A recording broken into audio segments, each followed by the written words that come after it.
미래통합당에서 나오셨으니까 제가 사회자로서 부탁을 좀 드리겠습니다. 가셔서 한교안 대표부터 시작해서 전 의원이 광화문 집회 현장에 모두 나오실 수 있도록 힘 좀 써주십시오. 내가 사실은 그 미래통합당 가서 얘기 한 번만 하면 다 나올 수 있는데 한번 시간을 만들어 보겠습니다. 자, 이번엔 사실 이제 방송에서 여러분 자주 뵈시고 광화문 광장에 너무나 바쁘셔서 못 나오신 오늘 귀하게 모셨습니다. 제 언론의 선배시자 우리 정규재 TV의 우리 정규재 주필 모시겠습니다.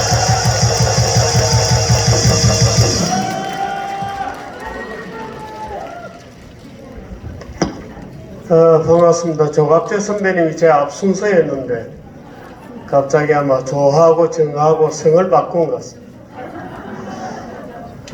반갑습니다. 오늘 3.1절 기념으로 광화문에서 원래 열리기로 했던 것을 중국 폐렴 때문에 취소하자 이렇게 되어 있는데 더 위험한 장내 집회로 이렇게 만들어 놔버렸습니다. 딱하게 되었습니다.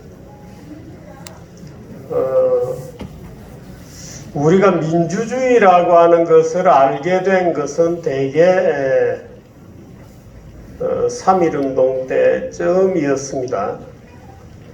그때 1차 세계대전이 마무리되고 민주주의라는 게 전 세계로 비로소 퍼져나갔던 겁니다.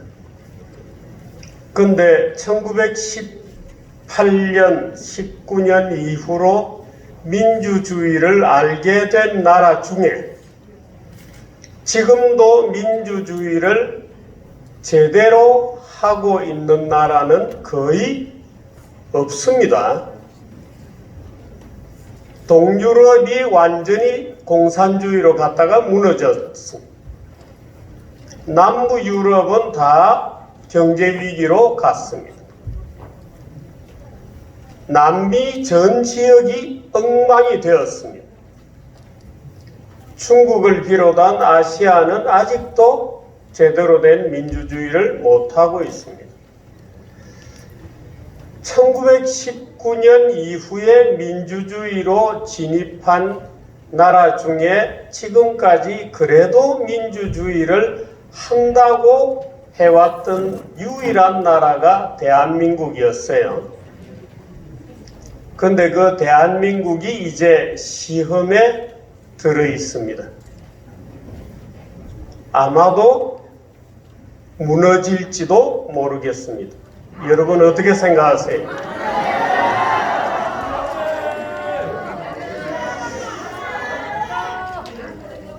문재인이 문제인 것만은 아니에요. 문재인으로 상징되는 한국인의 심성 속에 자유민주주의가 잘 맞지 않는 것 같아요. 그런가요? 그건 여기 있는 우리들 생각이죠. 여기 있는 우리들 생각이지 대부분의 한국인들이 자유민주주의를 오히려 싫어하고 아니에요?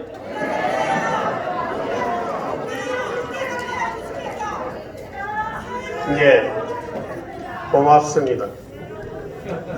근데 아마도 지금 대한민국 민주주의는 시험에 들었습니다. 질지도 모릅니다. 우리는 지면 어떻게 되죠?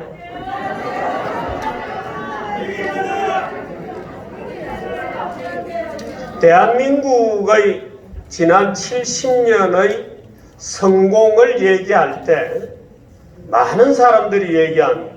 이승만 대통령이 자유민주주의의 씨앗을 뿌리고 박정희 대통령이 부국의 경제를 일으켰기 때문에 대한민국이 그나마 지금까지 이렇게 훌륭한 국가가 될 수 있었다. 아닙니다. 그럼 무엇이 대한민국을 지금까지 끌고 왔는가? 6.25 전쟁이었습니다. 6.25 전쟁에서 자유 대한민국이 이겼기 때문에 그때 졌더라면 모든 것은 김일성의 손아귀에 들어가 있었겠죠.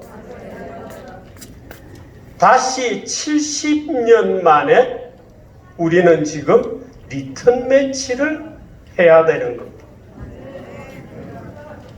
이게 우리가 그냥 길거리에 나가서 그저 태극기 흔든다고 끝나는 일이 아니에요. 우리가 지금 마주하고 있는 적은 우선 우리 내부의 적인 겁니다. 문재인 하나 끌어내린다고 되는 게 아닙니다. 지난 3년 동안 우리가 태극기를 흔들고 목이 터져라고 외쳤는데 지금 정치는 어떻게 되고 있죠? 저는 감히 이렇게 예언합니다. 아마도 이번에 보수 진영의 국회의원들이, 후보들이 압승을 할 겁니다.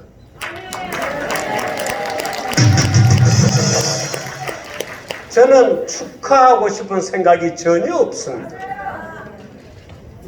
누구의 압승이냐? 우리의 압승입니까?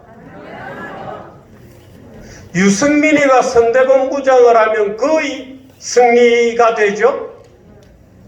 김종인이가 선대본부장을 합니까? 우리가 3년 동안 뭘 해왔죠? 보수의 본산이라고 하는 한국당은 간판 내리고 미래통합당이라고 하는 선거용 정당입니다. 선거 끝나면 저 정당은 이름 바꿀 거예요.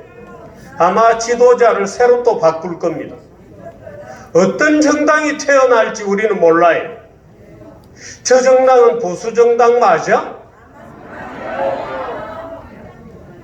그 우리 3년 동안 뭘 위해서 투쟁했어요?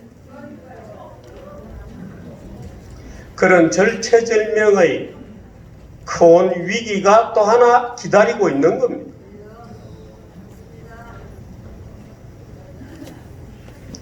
(70년) 만에 리턴 매치가 돌아왔습니다, 여러분.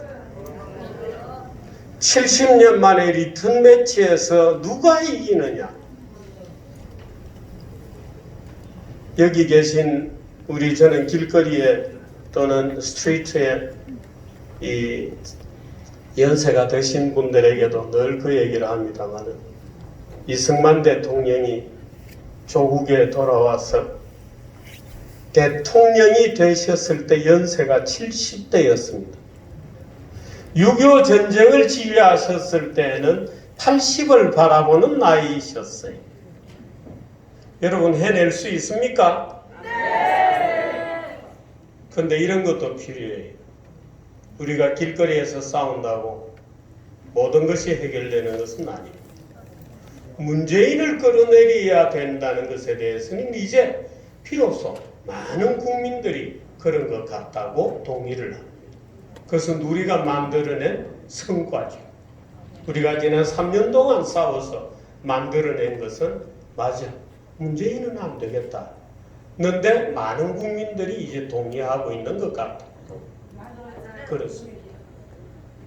그런데 어떤 대한민국을 만들 거냐?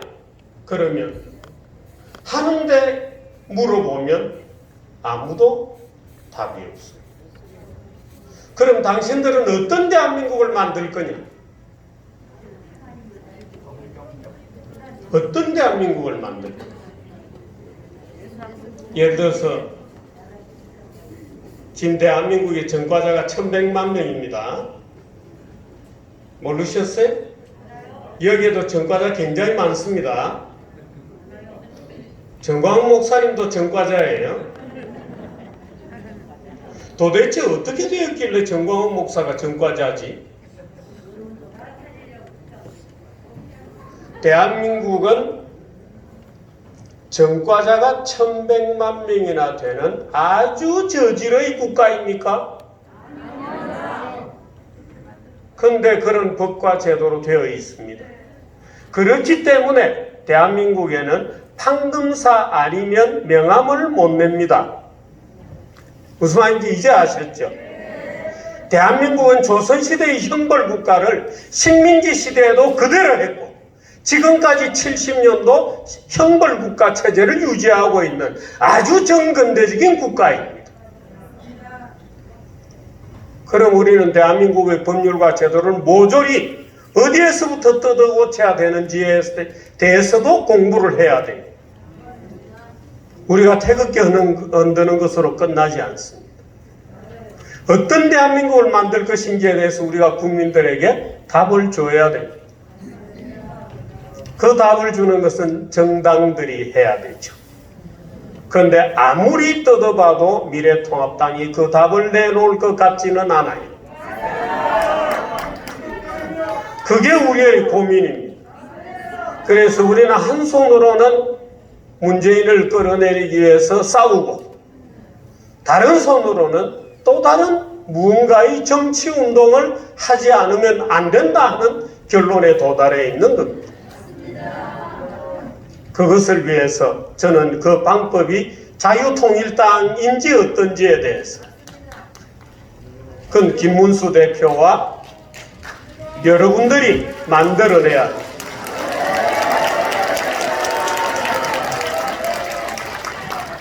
여기는 교회고 또 여러분들은 대부분이 믿는 분들일 겁니다.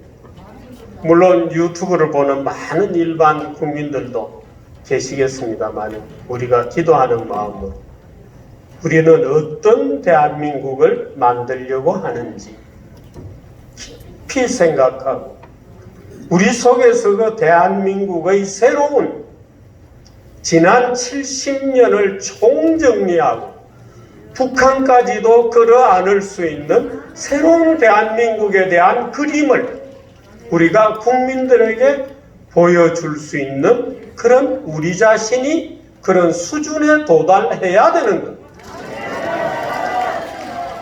여러분들도 많은 기도를 해주시고 또 정당은 정당대로 열심히 해주시고 저희 같은 언론인들은 언론인으로 또 열심히 해 나가서 적어도 이번 4.15 총선 이후에 우리가 뭔가 새로운 비전을 가지고 국민들에게 또 다른 이전을 준비해야 한다는 것을 우리 마음속에 깊이 새기십시다. 예, 고맙습니다. 예.